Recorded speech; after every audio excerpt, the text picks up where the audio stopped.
So, PGF, your experience here, what do you think was it something that you did not expect? Oh man, I didn't know what to expect. To be honest, with the qualifier, it was 205, and I walk around at 180. And so I wasn't even going to do the qualifier because I was like, well, that's not my weight class. And then one of my friends was like, my friend Nick Hartman, who's on my team, shout out to him. He was like, hey, you should do it. And I was like, well, it's 205. That's not my weight class. He's like, do it anyway. It's free. And I was like, you know what? You're right. Let me go get some matches. I want to fight really good people. And so I went up there. It went well. I had a lot of fun matches, good submissions. And then I didn't really expect anything after that. You know, I was just like, well, when my weight class comes around, I'll try it again. I'll try to get in.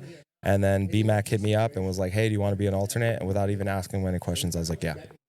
So my experience so far, I think this is honestly the most entertaining and like hardest format in jiu-jitsu. It's grueling, it's crazy, it's exciting. And I think that we get to see matchups and things happen here that you won't see in a lot of other formats. So we're talking, we see stuff happening here. Like we saw the little bicker between two guys on the mat. Yeah, we see the stuff out here. Yeah. That's what the people seeing right now at home.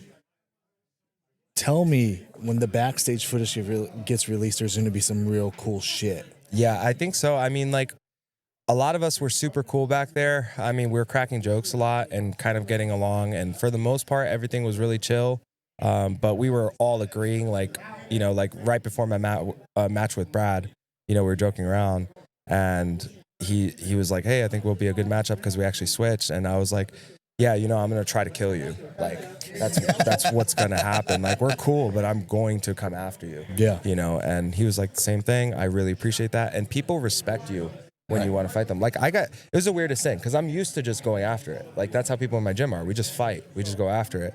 And like, when I fought Kyle and like I fell on his foot and tried to attack him after the match, he like people were congratulating me for attacking him. Right. I was like, what did you guys expect me to do? Like, right. That's what I'm here to do. Right. You know, so yeah, I want the money too, man. Yeah, I'm like, we're here to get after it. Let's get after it, guys. Yeah, I just think that like when there's certain guys in the season when they come out, I'm just like, I know what this match is gonna be. Every time you came out, I was like, I didn't know what it was going to be, but I knew I was going to watch it. I was like, something's going to happen in this episode. I don't know if the guy's going to lose his pants. I don't know what's going to happen. You know what I mean? Love. Yeah. I was like, who knows, dude? Like buried. Yeah, I don't know. You had a friend back here. She's all into it. Yeah. That's my business partner, Heather. Yeah. So like, yeah, I was like, man, this guy is a whole vibe. Yeah. So like, party. I was like, Kenny, we got to get this guy on the show. So what's next for you? I have Nogi Worlds at the end of the year. And so I'm really going to start preparing for that, getting in shape. I think one of the big things I need to work on is more muscular endurance. Now, granted, it's my weight class, so it's a little different. People can't hold me down and tire me out as much as it was happening here. But that's really where my focus is, Nogi Worlds. If any other promotions hit me up between now and then, I'm likely to say yes because I don't care. But that's really where my focus is. We saw you wearing the gi. Now, I'm telling you, people, here at the PGF, these guys are wearing gis. Yeah. They're just not showing you. It's kind of like, you know, that's all this is. Hooking up with an ugly girl. Like, it's cool, but we just don't tell our friends about it. You know what I mean? There's a lot of guys over here wearing gis. I saw you in the gi. Yeah. We went with some lasso together, which was very cool. You do gi a lot. Yeah, I do gi a lot. I've done gi the entire time. For me, I consider myself a martial artist, right? And so the gi is important to me, like honoring my roots. And then if I ever want to open my own academy. And then I'm also one of those people that like, I am paranoid about not being good at stuff, you know? And so like one of my biggest fears is just being mediocre at things that I do. And it's like, if I'm going to do something, I'm going to do it and be good at it. And so one of my biggest fears was like one day getting a black belt and then getting tapped by a blue belt in the gi. You know, I was like, that's not going to be me. I'm not going to have some visitor in my academy who wants to roll gi rounds and I suck. Yeah, you want to represent yourself. Yeah, exactly. Yeah, and my team and my your lineage. Like, exactly. You're a Drysdale black belt, right? I am. You're like, I'm not gonna like when I roll out there, I'm rolling for him. Yep. And like, I think if him watching you roll out there right now, I think he'd be like, That's my guy. Everybody was like, that guy went after it, and he went down on his sword, and he did not. There's not 1 second in any of those fights where I was just like, oh, he's not giving it. He doesn't want to lose. He doesn't want to get subbed. You're willing to get in a foot firefight.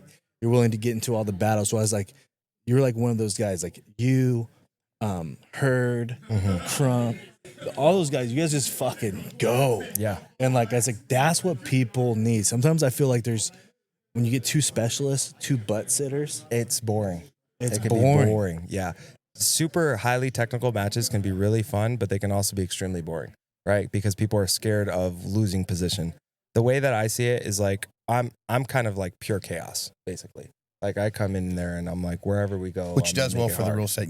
I never once heard a stalling call on you or a shot clock or anything like that. You know what I mean? Where I think a lot of guys are getting freaked out by that because they are the real, positional.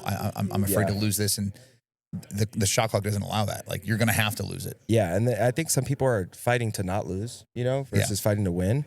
And the way that I see it is like you can't win with just defense. Yeah. Like if you want to win, you have to have offense, and that's the only way to win in this rule set is to be offensive.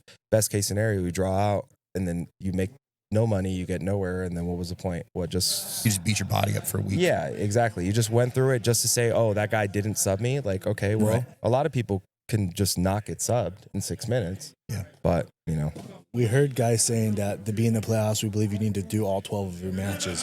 What's your stance on that? I think I agree with that. I think if you have a legitimate, like, actual injury and there's a chance, okay, if I take a day off or something, I can come back. But I think if you're just playing it because you're beat up, then nah. And you're already in the playoffs. Yeah, that like last if you're day just getting an alternate thing is kind of whack. Yeah, if you're just chilling out, I just need to like recover and fight, like